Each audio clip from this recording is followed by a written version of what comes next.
joining us on the program. We've still got Sunil Gavaskar. Sunil, we were talking about, the playing conditions as such, what are the facilities that are available on the ground. But I'd want to know some technical updates from you. Does the playing conditions, so far as the outfield or the pitch is concerned, do they change? Because for one day we've got lots of rains, the pitch was covered for a very long time. So how does the playing conditions change, and what is it that the teams need to be wary of now? The outfield would have been a little bit wet if, in case the game had started yesterday.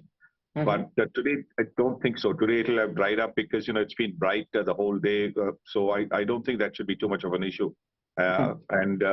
Really, I think the only thing that would be is that there would have been a little bit of sweating under the covers for the pitch, which will mean that there'll be just a little bit, would have been a little bit of moisture, which will help the ball to come onto the bat a little bit better. So that would be the only change that I think would be there, but not anything that would have a huge effect on the match. Okay, fair point as far as the playing conditions are concerned. Now I'm going to go beyond the IPL final that we'll have today. There's another very important game that the Indian team has to play. That's the World Test Championship final in a few weeks from now. That will be played in London. Now the important question is, we've got a few players in both the teams that are going to be part of that contingent for the Indian team that will participate in the WTC final. Do you reckon that one day gap, because they've had to play a reserve day as well, they travel to UK might be delayed now, does that impact their preparation for the WTC final? Oh no, I don't think that'll be a concern at all, because they still get 6 days to get ready for the WTC finals. Don't think that's a concern at all. The concern would have been in case somebody slipped, but that's not likely to happen. From the Gujarat Titans point of view, that this extra day which they get is actually very good for them, because look, they were going to play the finals with just a day's gap, and however fit you are, you tend to have just a little bit of muscle soreness, which can hamper you. We saw that with young Madhwa. He bowled so well with the 5 for 5. And with a day's gap, which was a travel day for the Mumbai team, and then the next day, you could see his run-up wasn't the same. His bowling action, everything was not the same. So with a batter, the forearms get stiff. Somebody like a Shubman Gill would be feeling a little bit, I'm not saying. I mean, he's probably super fit, but it does tend to sort of leave a little soreness in your arms and in your shoulders. When you're playing those shots, for the bowlers as well. So in a sense, this one day's break is good for Gujarat Titans. Okay, that's a very interesting point that Sunil Gavaskar makes there, that Gujarat Titans, remember, didn't have a long break in that game that they played versus Mumbai Indians, and suddenly they would have to have played that final on Sunday. Now, because of that rain delay, they will get that essential 1 day's extra rest that might just come into play when they play the game today. Now, Saiba, just getting into specifics, we know that overall the record between CSK and Gujarat Titans favors the Gujarat team. But the last game that they played, CSK beat Gujarat in the last game. That was the qualifier one. Will that have any bearing on the final today? Not really.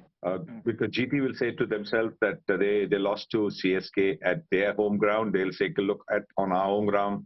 We are pretty much unbeatable, so GT will go into the finals, with a massive win over Mumbai Indians.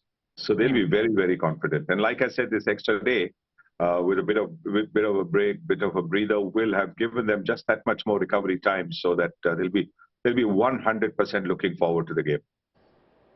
All right, we're just minutes away from the toss of the IPL finals. And we've seen the toss become very crucial, especially in a T20 encounter. And generally, if you see, chasing seems to be the trend in T20s. But in knockouts, batting first is also working. We've seen it in the last 3 games, the crucial games, the knockout games. Teams that have batted first have won. What do you reckon the team today winning the toss should do? They would like to bat first as well, because runs on the board, as they say, is, can put pressure. And you put a big total on the board, something like 190 or 200, then that really puts a lot of pressure on the team that is chasing. The only concern would be that they'll be keeping an eye on the weather forecast, and if there is a possibility of rain later in the evening, then they'll be saying, "Oh, the Duckworth-Lewis method might come into play. So let's look at maybe fielding first, so that in case the overs are reduced, then we know exactly what to do, how to pace our chase." So I'm just going back to something that you had mentioned when I asked you about the playing conditions, and you had said that the pitch would be sweating, which means that when the batters come out to bat today, the ball will really come nicely onto the bat and make batting very easy.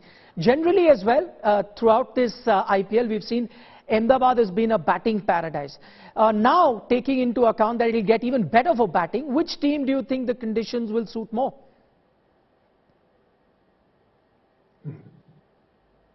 It's a good question, but with the all-round CSK, you would think, because when you look at their batting, they've got Ruturaj and Conway. There's Mahendra Singh Dhoni at the end. There's Jadeja in between. They've also used Raidu to good effect. Shivam Dubey has been batting brilliantly. So where the ball will be coming onto the bat will actually suit CSK better. But then look at the attack that Gujarat have. Gujarat has Mohammad Shami, who can break through in the first 6 overs. Then Hardik Pandya himself is bowling, so Hardik is not easy to score off. Then in the middle overs, you've got Rashid Khan, and towards the end they've got Mohit Sharma. So yes, I just think that I'm so happy that we're going to have a proper 20 overs game, because we'll really get to see a good game of cricket.